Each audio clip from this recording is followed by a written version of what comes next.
let me show you how we're gonna design and 3D print these two key hangers. So I already have my dimension, which is 60 millimeters. It's not too small, it's not too big, it's perfect. Then you're gonna import your image or your SVG. It depends what you want to do. You can use your own car, or you can use something like I'm gonna use here, which is the skyline from the Too Fast and 2Furious. You're just gonna import it, scale it up so it will fit in your line. Of course I'm gonna turn it a little bit just because it's not perfectly straight, and then just drag it to make it fit. And then you have to position it that it will be exactly in the middle. The line will be in the middle, so when you do a mirror, it will come straight. I'm positioning it here, kinda in the middle, not exactly, but it's kinda in the middle. This photo is on a weird angle, so we have to work with that.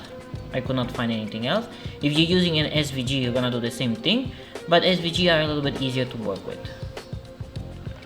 And then the only thing you want to do is to trace the outline of the car. Like you see, I'm tracing it. You're gonna trace almost everything. Basically trace the details that make the car look like a car. So I'm gonna do that, and then we're gonna move to the next step.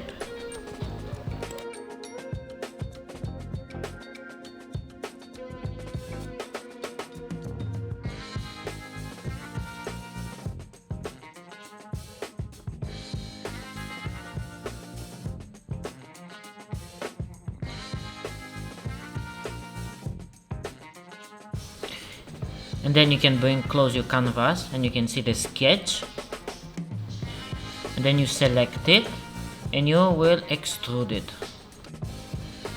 I like to use 7 millimeters of thickness just because of the screws I'm gonna use.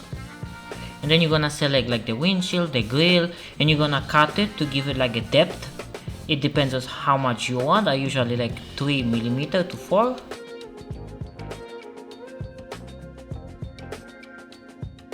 When it comes to the headlights, of course you want to give it a 3D look, so usually I will do like the background, I'm gonna do it again in 3 millimeters, and then each of the headlights I'm gonna do like 1 to 1.5 millimeters just to give it that depth that there is a headlight. As you can see here, this will go minus 1.5, and the other one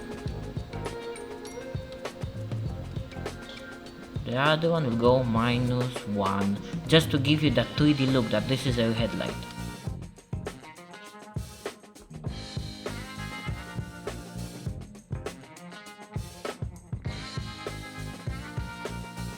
When it comes to like front lips or something, I usually like to bring it up, so I'll give it a 1 millimeter just to give that extra 3D look. The same with the hood. If the hood has some kind of curves, you can always bring it up and then smooth it down.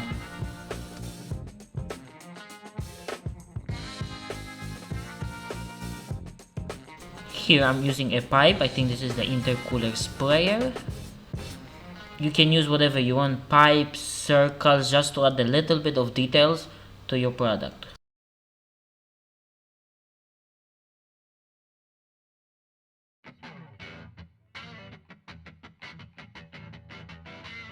Here for the intercooler, I will not extrude it as a part, I'm gonna extrude it as lines. And you have to remember when doing this that your line has to be thick or thin enough for your printer settings to print it. Usually I don't go below 0.4 millimeters because my printer will not catch it as a detail.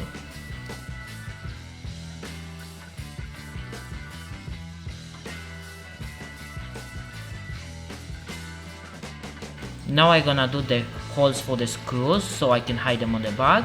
You have to make sure that the holes, where the holes are positioned, you have enough material that they will not show on the other side.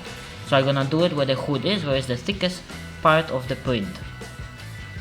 When it comes to the screw holes, I usually use 7 millimeter head bolts and 4 millimeter shaft. That's why you're gonna see these dimensions here, but you can do it however you like it, or whatever screw you want to use. And you don't need to use a screw, you can just make a double side tape or something else.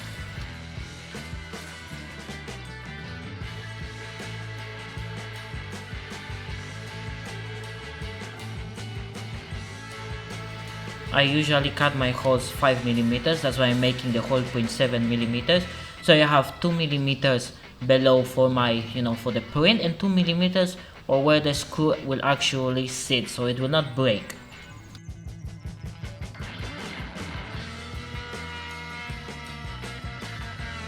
Now I'm gonna add some details, like where the hood meets the fender, the gaps basically. So I'm gonna use them, I'm gonna cut them -2mm, and usually I use or 0.5mm wall thickness. As you can see, I'm making in the center 0.5 here. Just I figured out that this is the best way that it looks really good. Here I'm using it symmetrical just because I have the part of the hood up, so I need to cut that one too.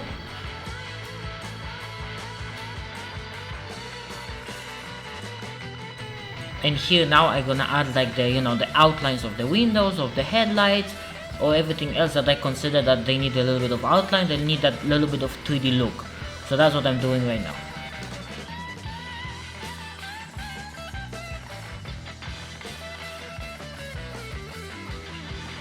And then on your last part you can just fillet all the lines if you want. If not, it's fine, it will still come out looking nice.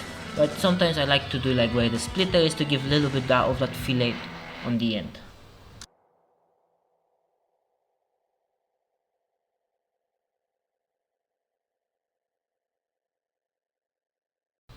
And now after this is done, now I'm gonna mirror it to the other side to make it symmetrical.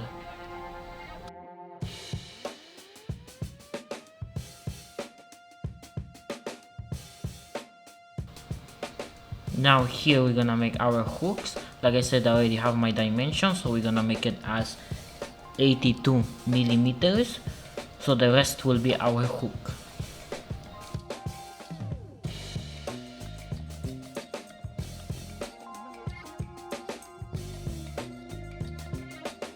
Here I'm gonna use it to extrude it as a line. Like I said, I already have my dimensions, so I know what I'm putting. For you, you can do whatever you want. You don't need to put hooks if you just want to have it as a display. Then I'm gonna add a box on top, so I don't have to do more sketches. I'm not a professional, so for sure there's different ways to do it properly, but this is how I'm doing it.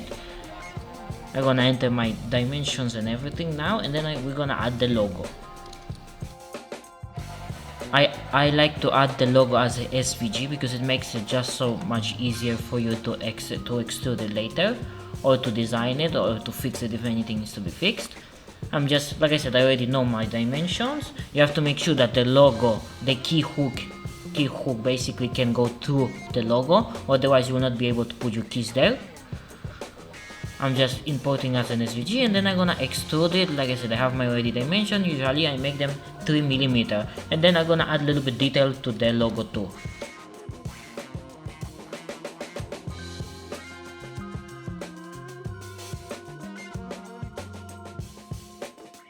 And then to the hooks, I usually like to give them a little bit of fillet, just to give them a little bit of strength, so they will not break, and that they look much more nicer. And when it comes to the hooks, do not join them with the actual part, just because we're gonna copy, and we're gonna make 3 of them.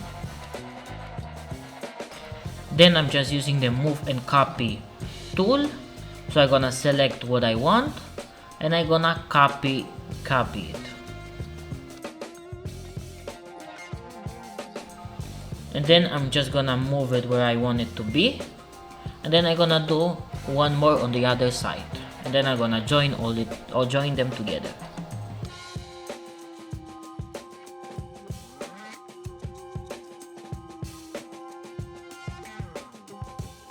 And then I like to add a little bit of fillet here on the ends, just to make the ends a little bit stronger, so they will not break when you put a little bit heavier keys. And here you got the final product. I use aqua color from Revel. It came really nice, It's not the exact color of the GTR, but it's close enough. I color the headlights, the windshield, the grille, the logo, of course the Fast and the Furious. I'm gonna install it. Like I said, it's very simple. Just twice the 2 lines, the 2 screw holes here, put your screws and slide it which is without the logo. You can see I remove already the supports. There's no need to print with the supports. You don't need to use supports for this one, only here for the logo, for the GTR. But yeah, this will not be painted. And this is just without the logo. Still came really nice. If you want, you can always change the color mid-print to get a different, different color from the top layers. Basically then, because I will not install those two just because I want to take them with me when I go for vacation. So basically this is what you end up. There's a nice hanger for your keys. Like I said, you can paint it, there's no need. This, if people like this GR Toyota, I can include this one too. Just let me know in the comments.